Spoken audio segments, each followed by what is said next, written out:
जो गरीब आदमी कहीं अगर अपनी छत बनाकर बैठ गया, बस गया, अपनी मजबूरी में जिंदगी जी रहा, ये सरकार की विफलता है।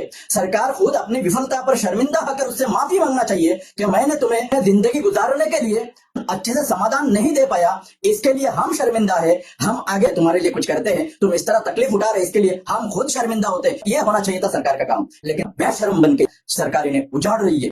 मैं सरल भाषा में समझाता हूं सरकार कौन होता है। सरकार एक डॉक्यूमेंट्री दस्तावेज के अलावा सरकार कुछ नहीं है।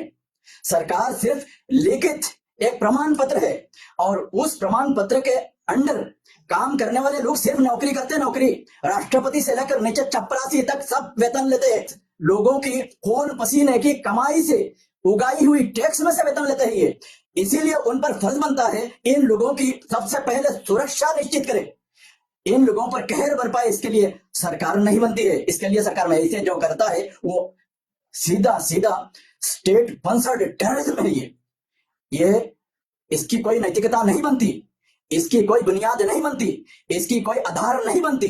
सरकार के हाथ में दुनिया का सारा बल इसके लिए दिया जाता है, उस स्टेट में रहने वाले जितने लोग हैं उनकी सुरक्षा प्रदान करना सरकार के ऊपर फर्ज है। इसके लिए सारा बल फोर्सेस उनके हाथों निछावर की जाती है।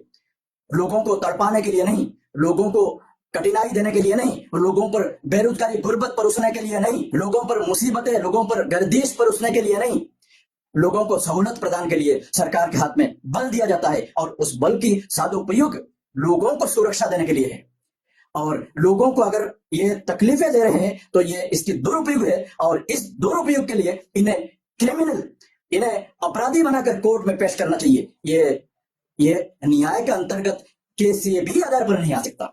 आपने आपके घर के सामने एक सिक्योरिटी रखा, सिक्योरिटी के हाथ में आपने राइफल दिलवाया, सिक्योरिटी को आप रहने के लिए घर दिया, सिक्योरिटी को आप महीने का वेतन देते हैं, सब पहले तय करते हैं, इसके लिए तय करते हैं तू मुझे सुरक्षा देगा, मुझे पर कोई आंच नहीं आनी चाहिए, मुझे कोई तकलीफ नहीं होनी चाहिए, मेरे घर के सामने खड़ा रहेगा, मेरे घर के सामने 24 घंटा पहरा देता रहेगा, मुझे कोई बाहर से आक्रमण का सामना ना करना पड़े, इसके लिए तुझे सामने बिठाते हैं। सरकार, इसके अलावा सरकार का बुनियाद कुछ नहीं है। और ना लोगों को ऐसे ही छोड़ दो, ऐसे ही जी लेंगे लोग। लोगों से टैक्स उगाही और उन्हें व्यवस्था नाम से उनके ऊपर शासन करने की जरूरत क्या है? शासन इसका नाम है, लोगों को जिंदगी जीने सिखाने की प्रक्रिया का नाम है शासन।